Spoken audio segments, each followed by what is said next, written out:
Allahu Allahu Allahu Assalamualaikum warahmatullahi wabarakatuh. Saya Nabila Kisti Putri Awar, mahasiswi semester 2 di STAI Al-Hidayah Bogor. Di sini saya ingin menjelaskan sedikit sejarah peradaban dan kondisi negeri Islam di Afghanistan. Afghanistan merupakan negara yang terkurung, terjepit di antara Uni Soviet, Iran, Pakistan, dan juga Cina. Luas wilayah negara Afghanistan ini mencapai 652.225 km persegi. Dan iklim di negara ini sangatlah panas dan juga sampai ke titik sedang. Ada 3 etnis yang terdapat di negara Afghanistan. Etnis yang terbesar di Afghanistan yaitu suku Pashtun. Jumlah mereka sampai 2/5 dari seluruh penduduk Afghanistan. Suku Pashtun ini tinggal di daerah perbatasan barat daya Pakistan. Dan yang kedua adalah etnis dari suku Tajik. Jumlah mereka sekitar 1/4 dari populasi seluruh penduduk Afghanistan. Tajik ini awalnya dari Iran, karena ia tinggal di daerah Tajikistan, maka suku ini disebut dengan Tajik. Dan yang ketiga adalah suku yang terdapat di wilayah tengah Afghanistan, yaitu suku Hazara. Wilayah ini dikenal dengan Hazarat, dan suku ini juga menderita penganiayaan berat di bawah Taliban. Sebelum masuknya Islam, Afghanistan memiliki sejarah panjang dari kerajaan Buddha. Buddhanisme adalah agama dominan pada abad ke-3 sampai abad ke-8 di Afghanistan. Sisa-sisa vihara dan stupa juga pada masa periode itu masih ada sampai sekarang. Benda-benda tersebut menandakan bahwa perjalanan Buddha dari India memang benarlah ada dan terjadi di Afghanistan. Islam masuk di Afghanistan sejak masa Khalifah Umar bin Khattab melalui ekspedisi yang dipimpin oleh Asim bin Umar Tamimi. Kemudian ekspedisi ini dilanjut lagi pada abad ke-7 pada masa Utsman bin Affan. Pasukan Arab membawa agama Islam masuk ke Afghanistan.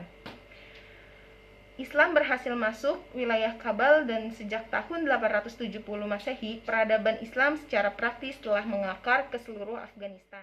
Namun, ketika orang-orang Arab pergi, penduduk setempat kembali lagi ke kepercayaan mereka semula. Pada abad ke-10, penguasa Muslim yang disebut dengan Samanid, yang berasal dari Bukhara, yang sekarang disebut dengan Uzbekistan, memperluas pengaruhnya ke wilayah Afghanistan. Samanid ini mendirikan sebuah dinasti di Ghazni yang disebut dengan Ghaznavid.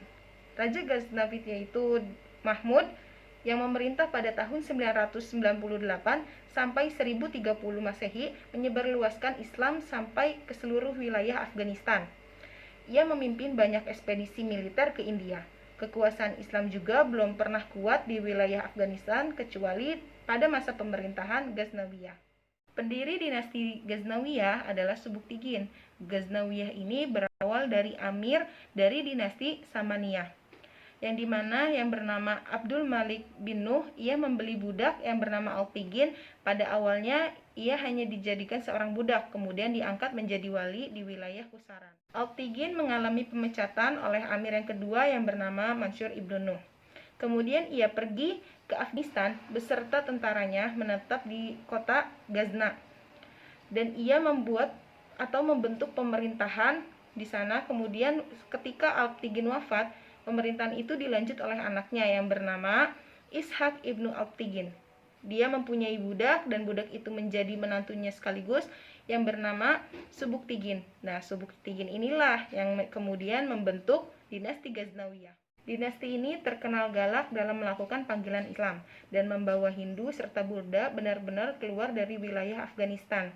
Di masa lalu, Afghanistan telah dikenal lama sebagai simpang rute perjalanan darat di Asia, baik secara rute perdagangan maupun invasi peradaban. Di setiap wilayah Afghanistan dikendalikan oleh tokoh masyarakat dengan kelompoknya masing-masing. Ideologi sosialisme juga masih bertahan dengan dukungan dari Uni Soviet hingga tahun 1990. Tetapi ketika tahun 1992 Uni Soviet runtuh, maka ideologi sosialisme ini juga pun runtuh. Kemudian Afghanistan menyatakan bahwa Afghanistan ini merupakan negara Islam. Tetapi hal ini mendapat banyak penolakan dari masyarakat Afghanistan, kemudian menyebabkan perang persaudaraan. Dan konflik ini membuat Afghanistan terus tumbuh menjadi negara yang tidak memiliki dasar hukum yang jelas. Kemudian pada awal tahun 1990, kelompok Taliban masuk dan menjadi kekuatan politik serta agama di Kandahar. Taliban dipimpin oleh Muhammad Omar. Beberapa peradaban telah masuk di berbagai aspek kehidupan di Afghanistan. Salah satunya yaitu cara berpakaian, tetapi tidak hanya cara berpakaian saja. Dalam segi seni dan juga karya sastra pun berubah. Mungkin penjelasan tentang sejarah dan kondisi Islam di negara Afghanistan cukup sekian dari saya. Wassalamualaikum warahmatullahi wabarakatuh.